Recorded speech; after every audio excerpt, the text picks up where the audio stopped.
Today, Back to the Future, one of the greatest films of all time, if you ask me. The game, not so much. If you're not familiar with this game, imagine Paperboy, Skate or Die, working in a diner, and Back to the Future, the movie itself, all of which with none of their redeeming qualities, and you would have this game. And if you love that memorable and instantly recognizable Back to the Future theme music, well, too bad, you're not going to hear that.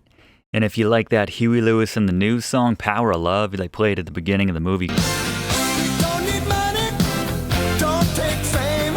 Great tune. You're thinking, oh, nice. There might be a chiptune version of that. That would be cool. Yeah, you'd be right. That would be cool. And that would actually make a lot of sense. But no.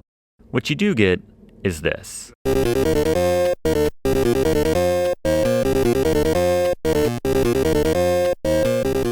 You have no reason to like this music. But if you do, that's great, because that's 90% of what you're going to be hearing in this game. On repeat. Over and over and over again. Back to the Future is the worst of both worlds. It's both very challenging, but very bad, giving you not very much reason to actually play it, but unfortunately we can't just cover the good games on this channel and do classes exclusively on classics. I mean, we could, but we're not going to, at least not today. As we take a look at the controls for Back to the Future, most of the game takes place on the mean streets of Hill Valley circa 1955. These are the controls for that. You got movement with the D-pad, pause with start, interesting decision to make B jump, and then once you get them, you can throw a bowling ball with A, you know, like the real Marty McFly. And the buttons do other things during the crappy minigames, which we'll talk about as we take a look now at the Briggs notes for Back to the Future.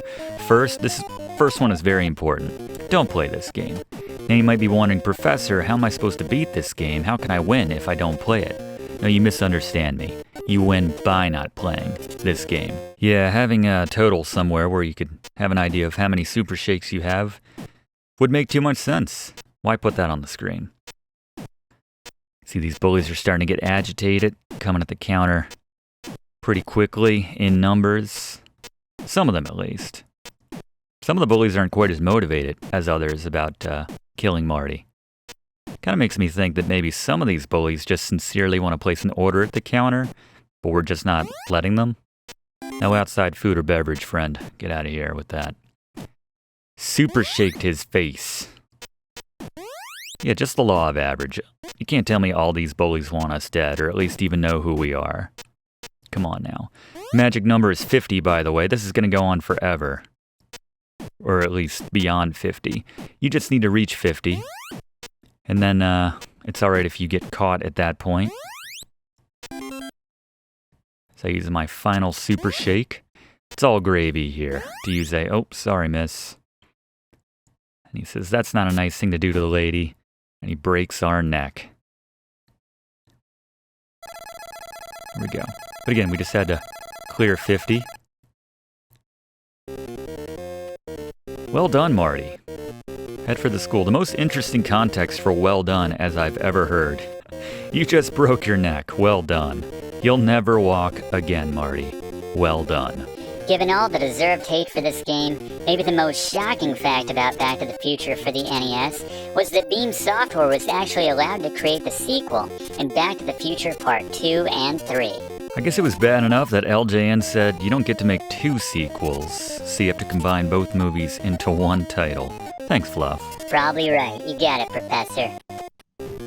Something that always makes me laugh about this game is that, remember how specific and very serious, and rightfully so, Doc Brown was to Marty, trying to impress upon him the dangers of making any changes in the past, because they could have rippling effects and completely change the future. And we saw it on display in the movie. He took a sports betting book, Back to the Future, at one point, and changed everything. Biff was the supreme leader in the sequel and everything. So yeah, very important. I guess not as important is murdering multiple people in this game with bowling balls to the faces. Just people who are hula hooping in the street, random guys in muscle shirts, it's fine. Yeah, kill a couple hundred people in the streets of 1955 Hill Valley. Future's gonna be just fine, but do not even think about doing any inside betting, Marty. That's where Doc draws the hard line right there.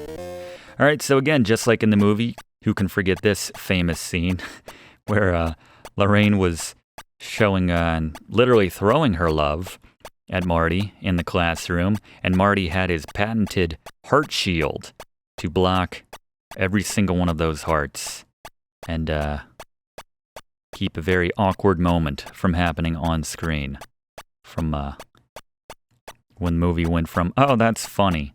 That's a funny line of, the whole Oedipus incest thing to, whoa, that's not cool. Looking good, Marty.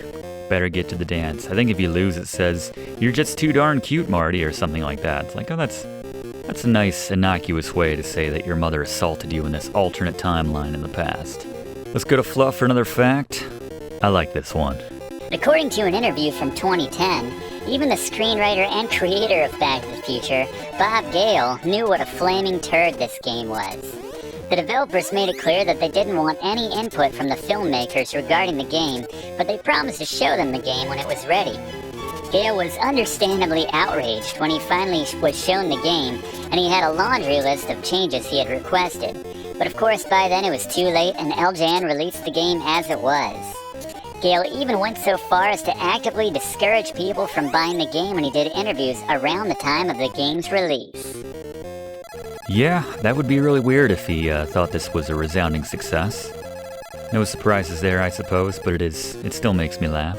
Thanks for watching, and don't forget to like and comment on this video, and click subscribe if you haven't already, as this seriously helps me to keep making great content for you. And check the description of this video to see what song is playing right now.